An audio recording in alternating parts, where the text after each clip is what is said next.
Hello friends, welcome to my channel Investable. So आज हम बात करेंगे डीएचएफएल के बारे में। डीएचएफएल में कुछ एक अलग सी न्यूज़ एक चल रही है, जो कि रिसेंट में ही आई है। तो इस न्यूज़ की आप हेडिंग से ही जान सकते हैं, why bankrupt DHFL's ordinary FD holders will lose more money than banks the supported it. FD holders के बारे में है कि इसमें एफडी होल्डर्स को काफ़ी पैसा लूज करना पड़ रहा है। जैसे कि आप जानते ही होंगे कि पीरामल कैपिटल जो है, जिसने कि 30,000 करोड़ ऑफर किए हैं इस कंपनी की बिडिंग के लिए, जिस डीएचएफएल की डेप्ट नियरली 85,000 करोड़ है। And this amount is almost less than half, आधे से भी कम है ये अमाउंट। तो सो न्यूज़ में जो चल रही है उसके हिसाब से आप देख सकते हो, on 17 January the DHFL's committee of creditors which are bankers approved Piramal Capital and Housing Finance Limited offer of around 37,000 crore for the company which has a debt of around 85,000 crores। तो COC ने जो कि है पीरामल का bid जो है वो approve कर दिया है। तो 2019 में आरबीआई ने इसके बोर्ड को सुपरसीड किया था। उसके बाद एक सीओसी बनाई गई, जिसके बाद अभी जो फैसला आया है पीरामल ने इसे टेक ओवर किया है। तो एफडी होल्डर्स का टोटल अमाउंट जो था वो था 55,375 करोड़, जिसमें से उनको जो वापस मिलना है उनमें से सिर्फ 1,243 करोड़ विल बी पेड, जो कि सिर्फ 23% हिस्सा है टोटल एफडी क्लेम अमाउंट का।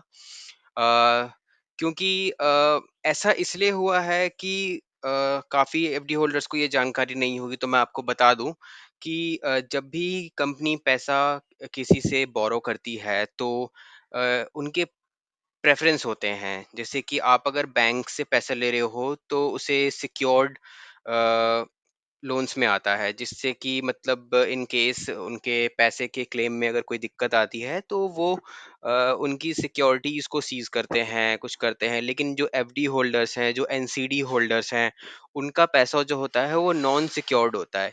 इसीलिए आप देख सकते हैं यहाँ पर लिखा भी हुआ है, this is because the fix deposit holders of the investors of non convertible debentures are not secured creditors. तो इन्हें सिक्योर्ड क्रेडिटर्स की कैटेगरी में नहीं रखा जाता है।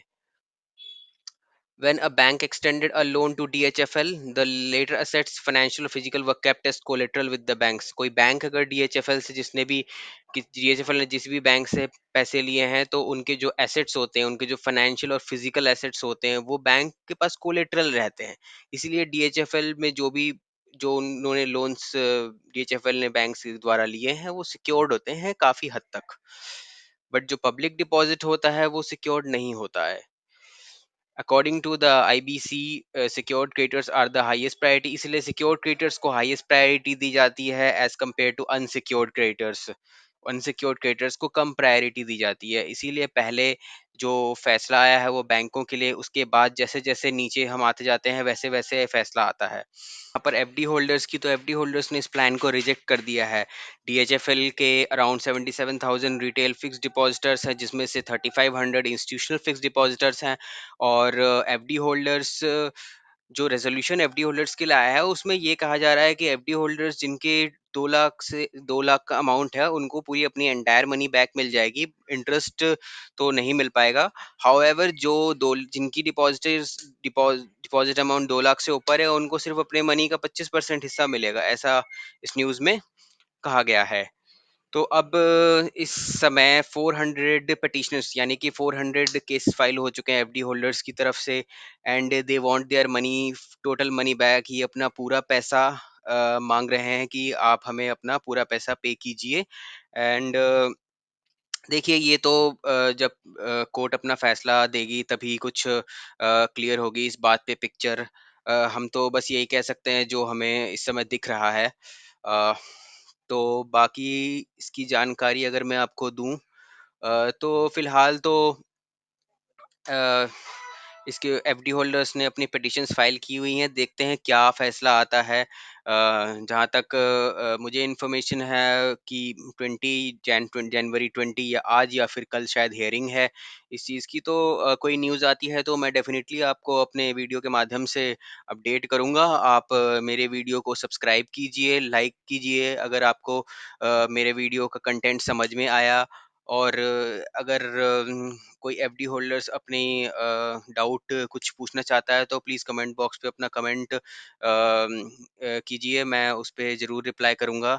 और प्लीज़ मेरे चैनल को सब्सक्राइब भी कीजिए।